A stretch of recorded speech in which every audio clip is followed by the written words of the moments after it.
नमस्कार शेतकरी मित्रांनो, मी विजय पाटील रिव्ही लाईफ सायन्सच्या वतीने आपले सरचं स्वागत करतो. मित्रांनो, आज आपण आलेलो आहोत रोहाणे येथे.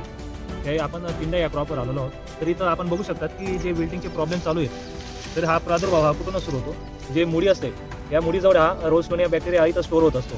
तर हा ॲक्च्युअली काम कसा करतो हा बॅक्टेरिया, तर हा बॅक्टेरिया तुमचा जे अन्न आणि पाणी वाहण्याची जी क्रिया असते, जी झायलेम टू फ्लोएम अन्न वाहन क्रिया, जी पाणी वाहण्याची क्रिया असते, जी झाडात पाणीचा प्रवाह सुरळीतपणे चालवून ठेवण्याचं काम करतं. तर हा बॅक्टेरिया इथं स्टोअर होऊन तिथं स्टोअर होऊन हा पाणी आणि अन्न वाहनाचं काम डायरेक्ट स्टॉप करतो.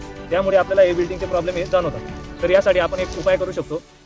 तर आपण मेटॅलॅक्झिल 35% मध्ये ते आपण 300 ग्रॅम प्रति एकरी सोडू शकतात. त्यानंतर आपल्या प्रिव्ही कंपनीची न्यूट्रीफाईट आहे, हे actually potassium salt of long chain phosphorus आहे. हे ऍक्च्युअली काय करतात की पिकातलं अन्न आणि पाणी वाहण्याची क्रिया हे सुरळीत ठेवण्याचं काम करतं. पोटॅश हे पिकातलं पाणीचं नियोजन हे सुरळीत ठेवतं. पाणी ऍक्च्युअल पाणी जास्त पोटॅश हे पाणीचा रोल करत असतो पिकात. आणि त्यानंतर फॉस्फरस हा मुळींचं कार्य सुरळीत ठेवण्याचं काम करत असतं. व त्यासोबत आपण टॅगमायसिन हे 24 ग्रॅम आपण एकरी देऊ शकतो. धन्यवाद.